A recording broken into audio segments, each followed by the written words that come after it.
minutos, depois a gente abre o debate, né, para discussão aqui da proposta.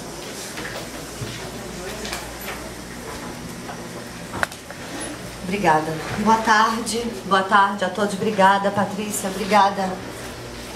Vou começar agradecendo aos organizadores desse evento pelo convite. Agradeço a presença de todos os colegas aqui. Tem ex-aluno meu, tem gente que já trabalhou comigo aí pelas escolas por aí. Agradeço também o carinho desses sorrisos, assim, que, né, toda vez que a gente vem pro lado de cá, dá aquele frio na barriga que eu explico para os meus estudantes da licenciatura, não é medo, é respeito por quem tá lá do outro lado e vai ouvir a gente, né? Então, assim, aí quando a gente olha lá no fundo aquele sorrisinho, dá um, né, que bom que eu tô aqui, né? E eu sei que esse é um convite que é uma provocação, né? Eu gosto muito de trabalhar com uma ideia do Boaventura de Souza Santos, que é de que todo conhecimento tem a sua ignorância, né? E eu hoje vou trazer aqui para vocês um monte de ignorâncias, porque eu não sou da área de vocês, né? Então algumas coisas que vão parecer como conhecimentos muito diferentes são talvez um outro lado da minha ignorância em relação ao que vocês sabem e eu não sei. E essa troca é muito importante para que a gente possa aprender juntos aqui, né? Pensar um pouco nisso que eu gosto de chamar das impossibilidades da base comum. Ser chamada para discutir a base comum hoje em dia, para mim, tem uma primeira necessidade de apresentação, que é dizer que eu resolvi chamar a base só pelo primeiro nome, que é base, porque os sobrenomes eles mudam de 2 em 2 meses. Então eu já desisti, só base comum, e aí trabalho com essas ideias, porque realmente tem sido uma disputa, inclusive em relação ao nome do que isso vai ser, né? Numa reunião que eu fui com o ministro, com a presença do ministro Giannini, ele chegou a dizer isso, que ele não estava se atrevendo nem a dizer o nome da base, porque ele sabia que mudar as palavras de ordem tinha alguma repercussão, mas como ele não sabia qual era, ele preferia não discutir. Eu vou partir então de alguma coisa que para nós é uma base comum, que é o vídeo do MEC. Eu tenho som aqui no meu computador, que é um videozinho que é um Jimmy e o MEC circularam sobre o que é a base comum, que eu acho que é um bom início, né? 2 minutos aí para a gente começar a pensar sobre isso. E assim, acho que é muito importante começar dizendo que eu não tenho de forma nenhuma expectativa de trazer uma verdade, um parecer sobre o que é uma base comum. O meu objetivo é, do ponto de vista da epistemologia do ordinário, do que se passa no cotidiano da sala de aula, problematizar a questão da unificação curricular e da padronização curricular. Deve ser só um fio para eu me ligar aqui, mas eu posso fazer assim, ó.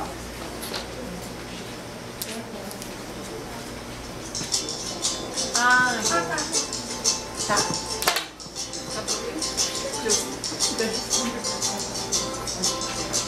Base é isso. Não? Tá baixo? Tá embaixo. O volume do computador. Dani, na caixa não tá? É porque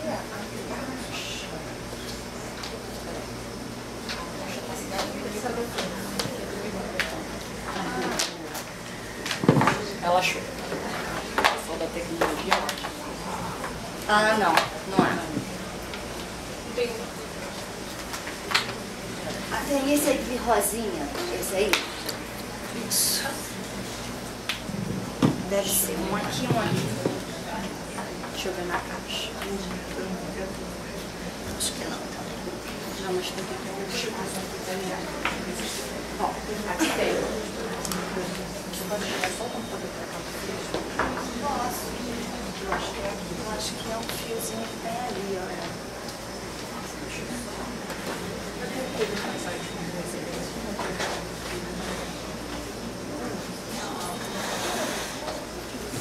Gente, desculpem por isso. Foi falha totalmente minha, eu esqueci.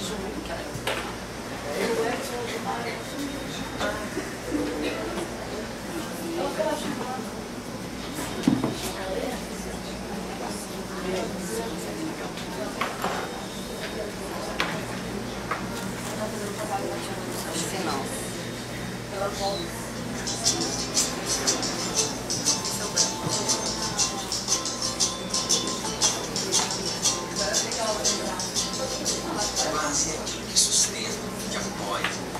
Tudo precisa de uma base para ficar de pé. Se a base é fraca, o resultado não chega. Fica no meio do caminho. Assim, vocês não ouvem? Nada? Conhecimento é isso fácil.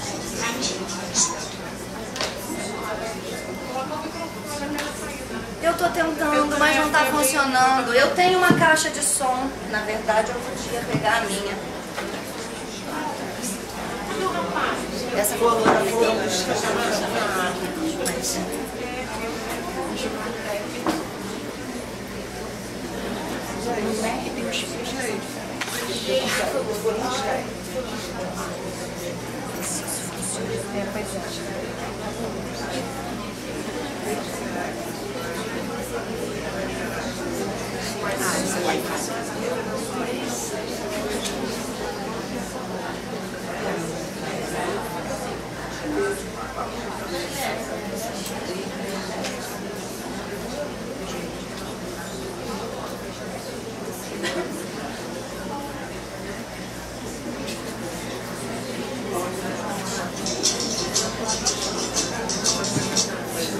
Não, tem alguém? Ele já tá chegando.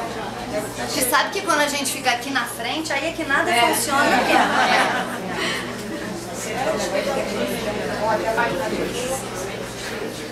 Enfim, a gente pode mudar de ordem, porque uma das coisas que eu vivo dizendo que eu não acredito é que a ordem faça muita diferença.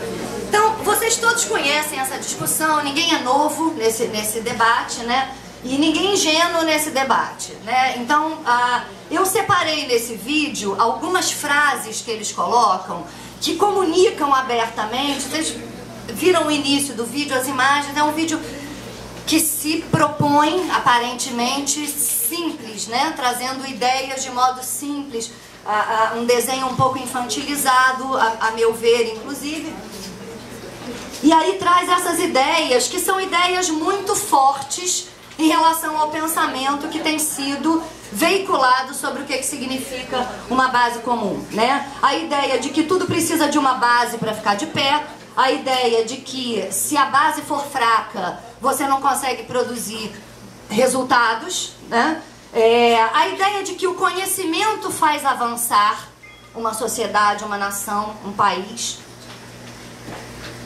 A ideia de que a base garante as mesmas oportunidades para todos, e isso se completa com a frase, né? Objetivos devem estar presentes nos currículos de todas as escolas do Brasil, a base deve ser clara e objetiva. Para esse público aqui, então, a pergunta fica mais fácil ainda. Existe um consenso? Alguém aqui consegue levantar o braço e dizer com clareza e objetividade uma coisa que com certeza deva estar em todas as salas de aula, em todas as escolas? Esse é o primeiro problema que eu enfrento. Né? Essa clareza, essa objetividade, essa certeza em relação a alguma coisa que tenha que ser perseguida por todo mundo, em todos os lugares, a gente já fica um pouco desconfiado de responder isso imediatamente. Aí eu desdobro e me pergunto, né? Nesse videozinho, o que está escrito aí pra mim? O que tá falando sobre o que é o nosso trabalho, sobre o que são os currículos e sobre o que são os conhecimentos que a gente trabalha nas escolas. Eu então trago essas 6 questões ao longo da minha fala para vocês. A ideia de que pensar a base, pensar um conhecimento como árvore, não é a única possibilidade epistemológica. É possível pensar o conhecimento como rizoma. Eu vou questionar a fé que nós depositamos na educação como um fator de mudança da sociedade. Eu vou questionar o conhecimento visto como uma coisa, como um patrimônio individual, né? E vou defender que o conhecimento é sempre relacional, situacional e é um patrimônio cognoscitivo de cada grupo, que então é sempre difícil de ser capturado por qualquer outro grupo que não tenha vivido as mesmas experiências que aquele grupo. Eu vou defender que pensar o comum como igual é uma simplificação da ideia de comum diante do princípio democrático, emancipatório. O amarelo? Não, esse. Espera que agora vai ter que virar mais ainda.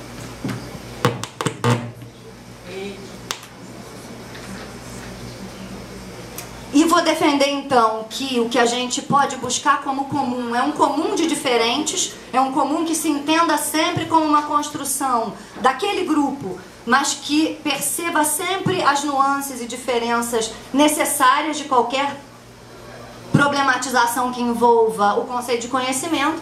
Vou pensar políticas curriculares não como aplicação, como alguma coisa que pode ser aplicada e reproduzida nas escolas, mas como uma constante negociação. Então vou valorizar, né, esse dado cotidiano do que acontece com as políticas de educação entre o que elas são pensadas num escritório, por mais gente que esteja envolvida no seu pensamento, né? E o que acontece com elas no dia a dia nas escolas. E vou tentar terminar questionando uma ideia que eu acho que perpassa a noção da base e a noção de unificação curricular, que é a ideia de desumanização do trabalho do professor, pensar o professor como um reprodutor de ideias que foram discutidas a priori, né? E vou defender que é muito difícil enclausurar a criação cotidiana que todos nós fazemos como atividade inerente da nossa existência, né? Uma estudante minha me perguntava outro dia assim: mas nada se conserva de um dia para o outro? E eu dizia: eu sei que você está incomodada, mas o que a gente faz no dia seguinte é novo em relação ao que a gente fez no dia anterior. Esse é o meu modo de entender como é que funciona o conhecimento. Então agora vamos voltar, porque a escola funciona assim.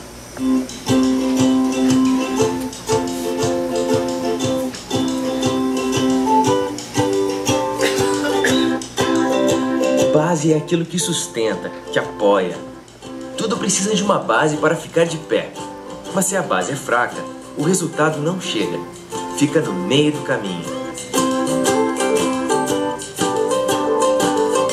O conhecimento é o combustível que nos faz seguir em frente, subir mais degraus para novas conquistas. Mas para isso é preciso ter base. Uma base que seja capaz de oferecer as mesmas oportunidades para todos. Não podemos continuar oferecendo degraus diferentes para cada brasileiro. Os degraus do conhecimento são infinitos, mas os primeiros passos são aqueles que darão fôlego para fazer a diferença. Por isso, uma base nacional comum da educação é tão importante para o Brasil. Mas afinal, o que é isso? A Base Nacional Comum da Educação é uma proposta que vai orientar o trabalho das escolas de todo o Brasil, dando um norte para o trabalho feito em sala de aula. A base deixa claro o conjunto essencial de habilidades e conhecimentos que todo aluno deve desenvolver em cada etapa da educação básica.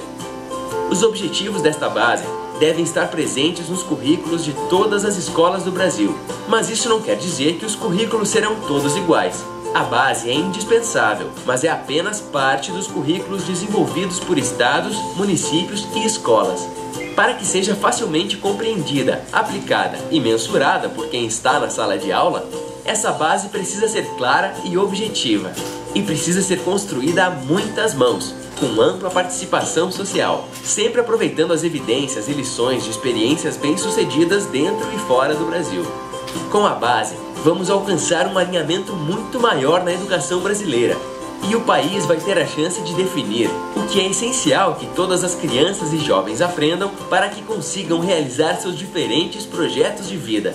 Acesse www.basenacionalcomum.org.br e saiba mais sobre essa iniciativa. Acompanhe e ajude a construir um futuro melhor para o Brasil. E eu realmente queria acreditar que alguém soubesse aquilo que é essencial, que todos os jovens aprendam em todos os lugares, no nosso momento, para realizarem os seus desejos na vida. Mas eu tenho um pouco de dificuldade de pactuar dessa crença com essa tranquilidade toda. Então eu vou começar assim, deixa eu só dar as imagens que vocês vão ver no fundo da minha apresentação são todas da minha pesquisa, dos meus PIBIDs, desde 2010, basicamente do meu trabalho com a Universidade de Escola. Eu começo então trazendo, né, a proposta do João Parasqueva, um estudioso de currículo de Moçambique que foi parar nos Estados Unidos, que ele diz que no campo da educação hoje qualquer discussão ela parte de territórios tão definidos que para a gente conseguir fazer algum debate a gente tem que começar saindo dos territórios. Então eu vou começar tentando desterritorializar duas ideias, a ideia de currículo comum e a ideia do poder na educação. E depois vou defender que toda vez que a gente estabelece e negocia um currículo comum, a gente traça uma linha, que eu chamo, junto com Boaventura de Souza Santos, de linha abissal, que joga para o outro lado, joga para o abismo, aquilo que não está dentro daquele acordo, aquilo que não foi contemplado naquela base, seja no MEC ou seja na minha sala de aula. E quando eu faço isso, eu estabeleço hierarquias de coisas que eu torno inclusive inexistentes e invisíveis, como conhecimentos, comportamentos e valores. E de cara, então, eu vou bater direto no problema que eu encaro como a hegemonia do conhecimento científico dentro da escola.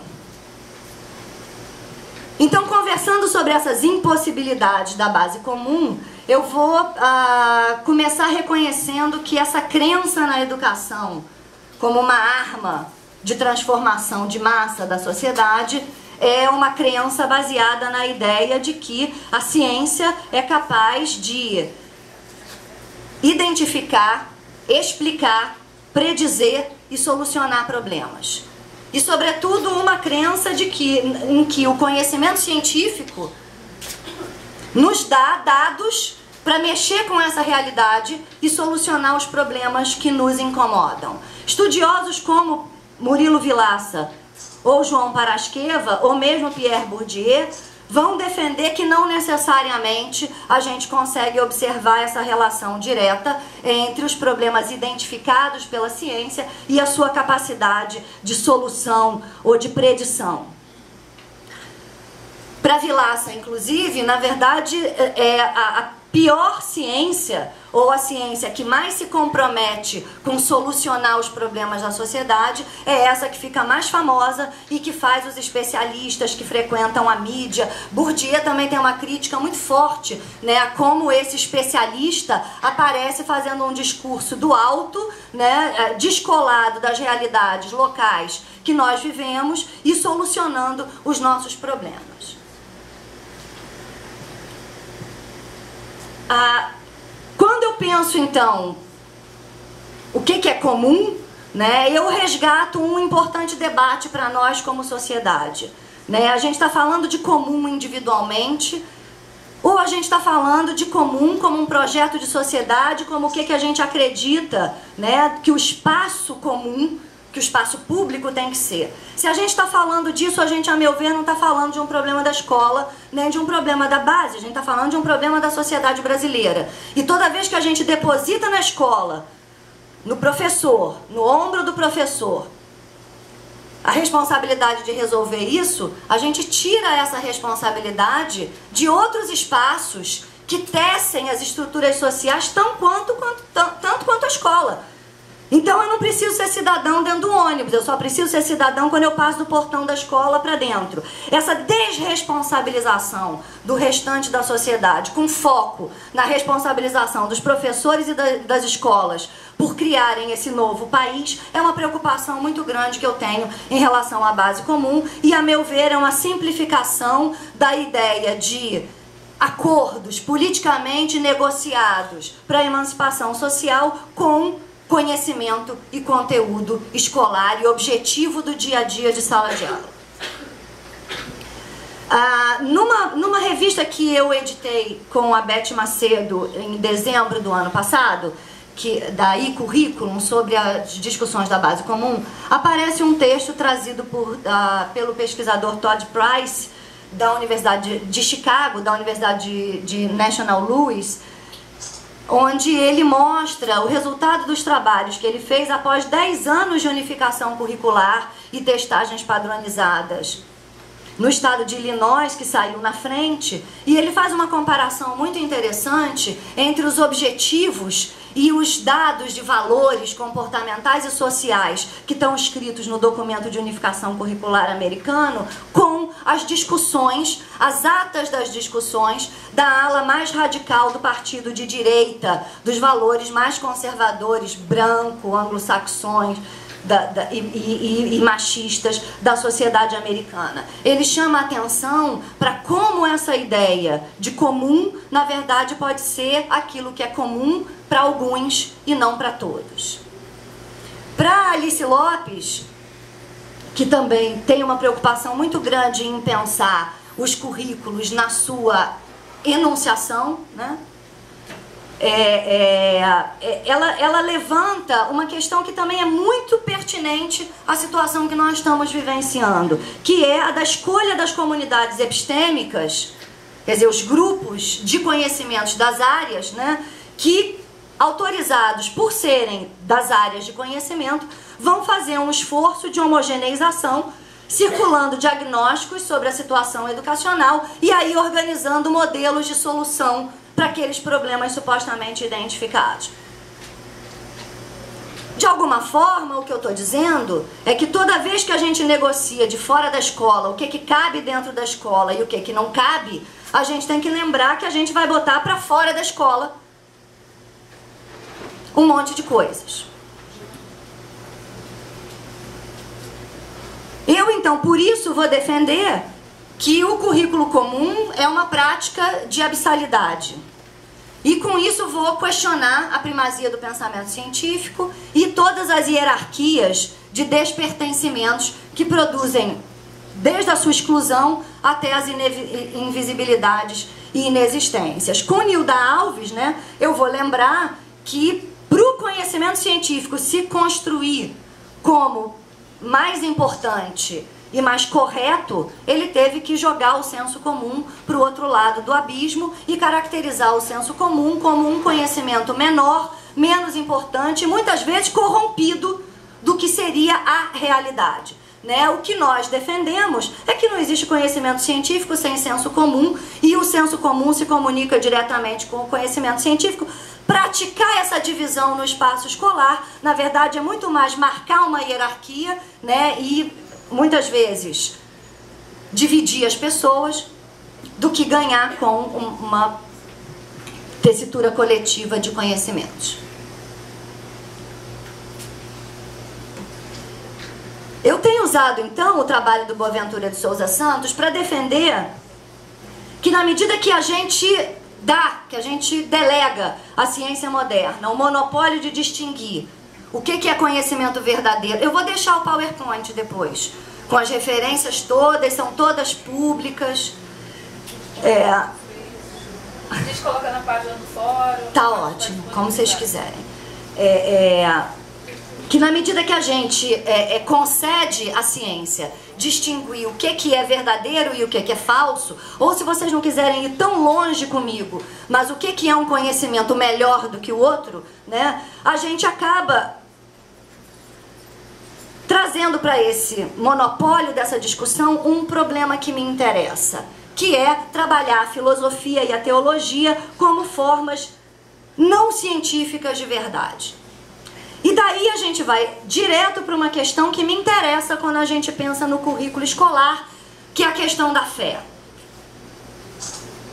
Com esse modelo que eu tenho aí, eu estou jogando a fé para fora da escola. Eu tenho ouvido alguns estudiosos do currículo que têm trazido essa questão, né, de que maneira a religião acaba entrando na escola, na caixinha da cultura, das práticas culturais, né, sendo despida de um fenômeno absolutamente humano, que é o fenômeno da fé, que faz parte de como nós conhecemos o mundo, não pode ser destituído disso. Então, quando eu já começo dizendo que a fé não tem lugar dentro da escola, eu já tenho um problema em relação ao que é conhecer, a como é conhecer, e a essa linha que eu estabeleço sobre o que é entendido como conhecimento e o que não é.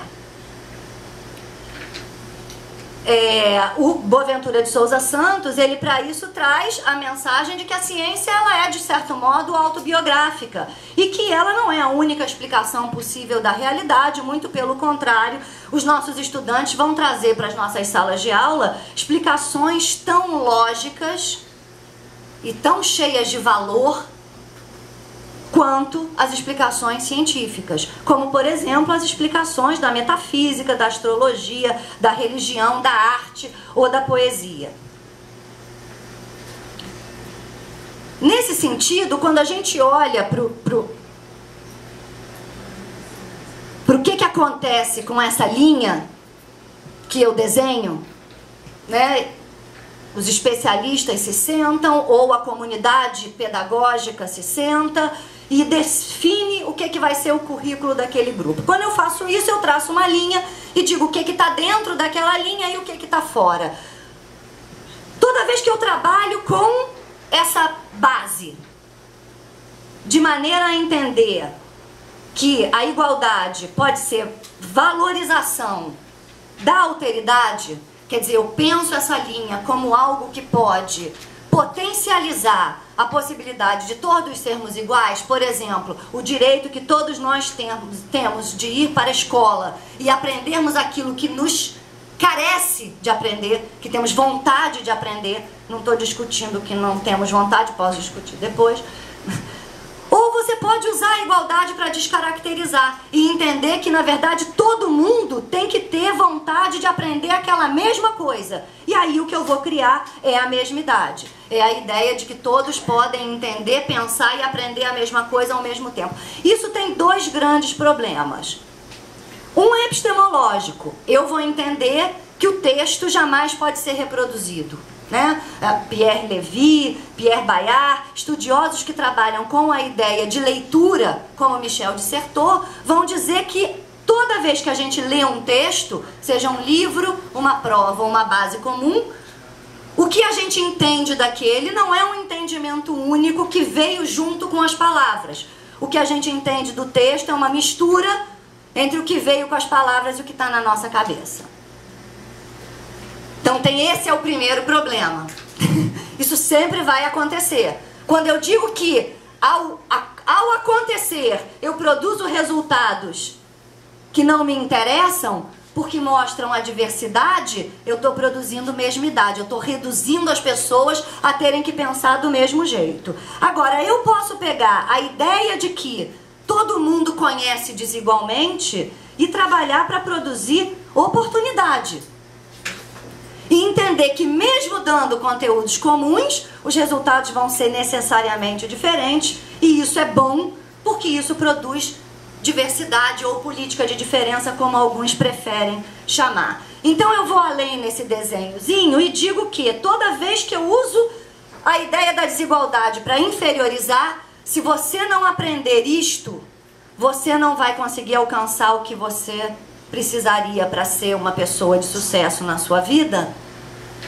Eu estou criando preconceito, discriminação e exclusão. E aí eu vou além e digo assim, então, quando eu traço uma linha dizendo o que cabe dentro da escola e o que não cabe, eu estou abrindo um enorme espaço para produzir despertencimentos, invisibilidades e inexistências. Né? Quando eu digo que todo mundo, essa é uma discussão muito forte nos Estados Unidos, que todo mundo tem que entender que o mundo surgiu do Big Bang Eu estou pegando uma parte da população que entende que o mundo surgiu de outra maneira e estou dizendo que o entendimento deles sobre aquilo não tem valor dentro do espaço escolar. Isso me toca, me incomoda.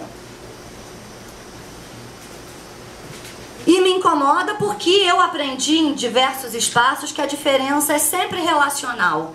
Tem muitos autores que falam disso, mas eu sempre me lembro do Belchior. Como aqui não é turma de graduação com todo mundo jovem, vocês entendem do que eu estou falando, né? Foi com ele que eu aprendi que a diferença ou que a dificuldade não é alguma coisa que está em alguém, é alguma coisa que está numa relação.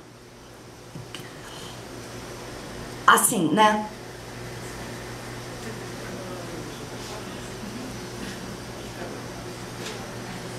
Eu tenho certeza que o Mangabeira Unger não olhou essa charge quando ele descreveu as deficiências pré-cognitivas dos estudantes que chegam nas escolas.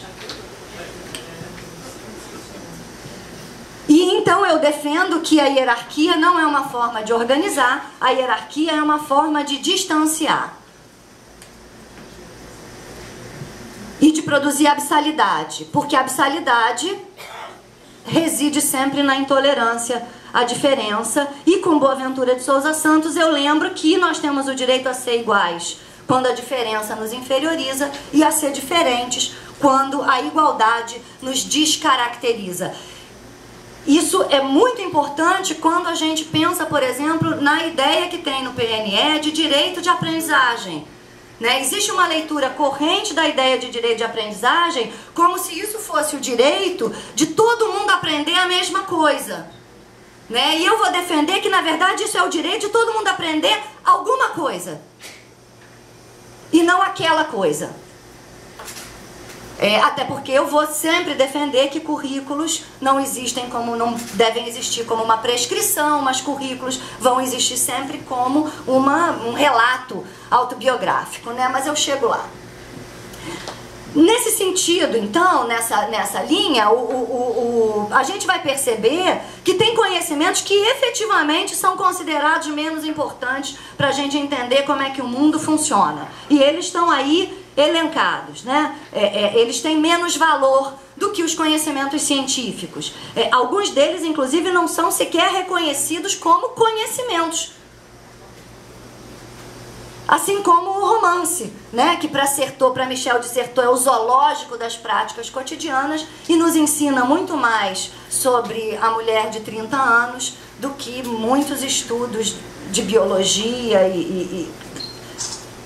Então, o que a gente está defendendo é o cuidado que nós temos que ter, porque, como diz Zygmunt Bauman, toda vez que eu dou valor a uma coisa, eu tiro o valor de outra.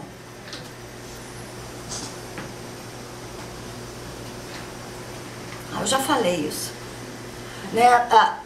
O que eu trago aqui é assim, uma comparação entre o título da meta e o desdobramento dela e como, na verdade, você cria contradições entre o que está sendo dito, né?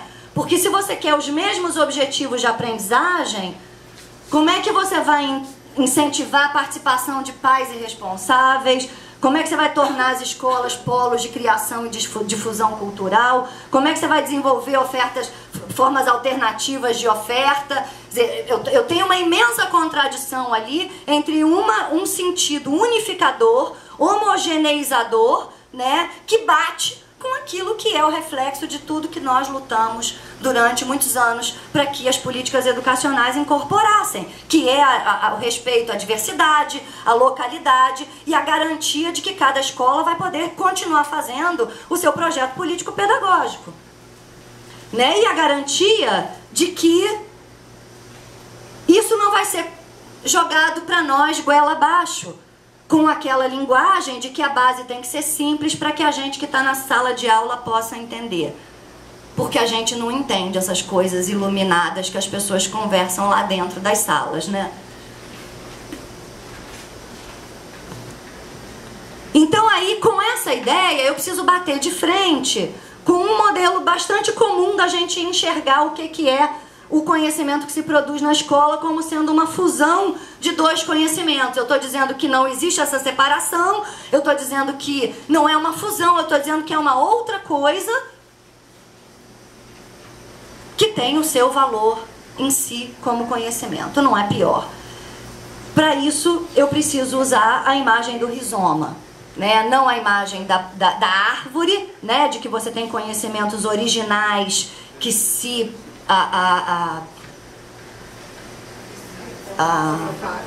ramificam, né?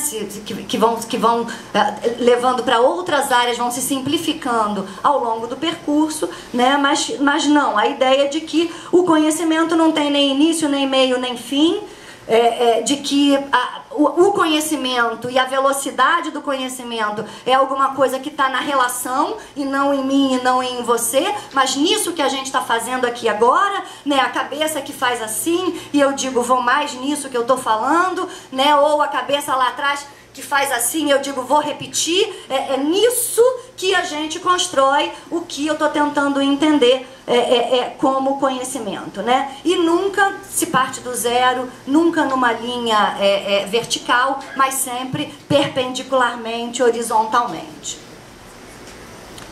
Então essas são possibilidades de enxergar, né?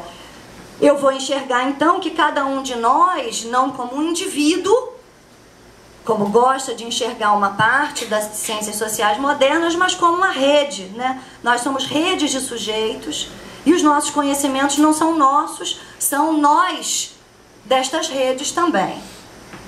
Para isso, eu vou dizer, junto com o Inês Barbosa de Oliveira, numa conversa que a gente teve no Facebook há quase um ano atrás, que eu falei para ela, falei, Inês, eu preciso conseguir, a gente tem que traduzir esse negócio, dizer uma coisa inteligente sobre esse negócio de comum e diferente que está muito complicado. Aí a gente, na nossa conversa, a gente produziu essa fala daí, que é, né?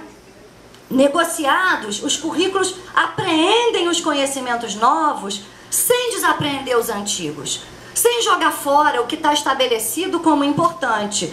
Mas esse movimento, ele não pode de forma nenhuma ser de abissalidade, de aculturação, né? De jogar para o outro lado da linha aquilo que a gente já tem.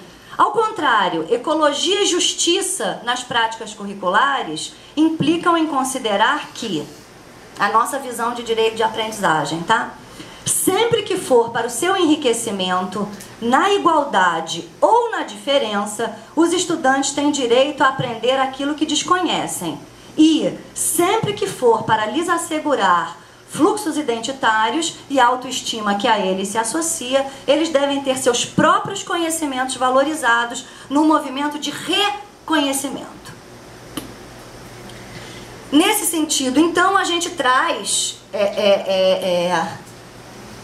já meio para começar a fechar, a ideia de justiça cognitiva, que não é original do Boaventura de Souza Santos, é do Shiv Vaishnatan, obviamente um indiano, né, obviamente um cara do sul, colonizado, né, que tinha uma preocupação quando ele escreve em 1997 um livro chamado Carnaval das Ciências. Ele tem uma preocupação de mostrar para a comunidade acadêmica o quanto conhecimentos milenares do país de onde ele vem são fundamentais para as práticas agrícolas e desenvolvem resultados tão importantes em termos de produtividade quanto os conhecimentos científicos. E isso acontece num momento muito interessante que uma grande empresa de telecomunicações desenvolve um aplicativo para os camponeses do interior da Índia poderem consultar o tempo e saberem o que eles querem. Né? Então ele usa esse argumento para dizer, olha só,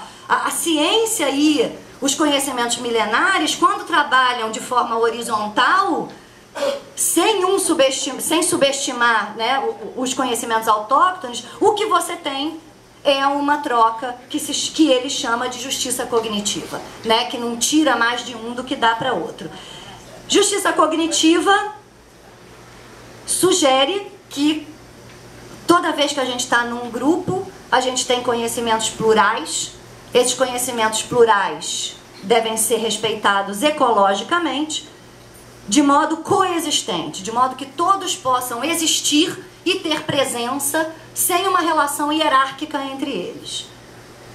Essa pluralidade parte do reconhecimento da existência, principalmente dos conhecimentos que foram vítimas do epistemicídio, foram assassinados pela ciência moderna, como, por exemplo, o conhecimento do feminino, que é aquela coisa de você não pode ligar para a empresa telefônica, porque se você liga e é mulher, a primeira frase que você reclamar, a pessoa vai dizer, calma, porque está no conhecimento masculino do mundo que mulher é histérica.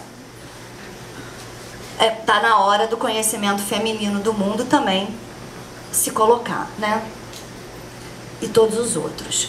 Nessa perspectiva, o que a gente entende que é fundamental para poder pensar uma sala de aula é a solidariedade, né? A solidariedade que pode sugerir uma relação de troca igualitária entre diferentes, na qual todos ali envolvidos se enriquecem por meio desse reconhecimento mútuo e aprendizagens que são necessariamente diferentes comuns. Eu vou defender para implicar e para me implicar com vocês e com essa discussão, eu vou defender que não vou encontrar conhecimentos idênticos jamais.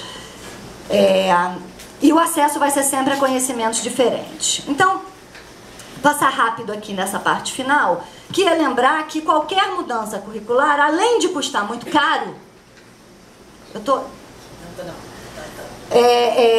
ela enfrenta resistências, ela só pode ser claramente avaliada depois de algum longo período de adaptação. Em geral, ela deve ser executada por professores que foram formados em outra referência, né? Então, todas essas coisas são dados que, quando a gente olha para o cotidiano, a gente considera, né?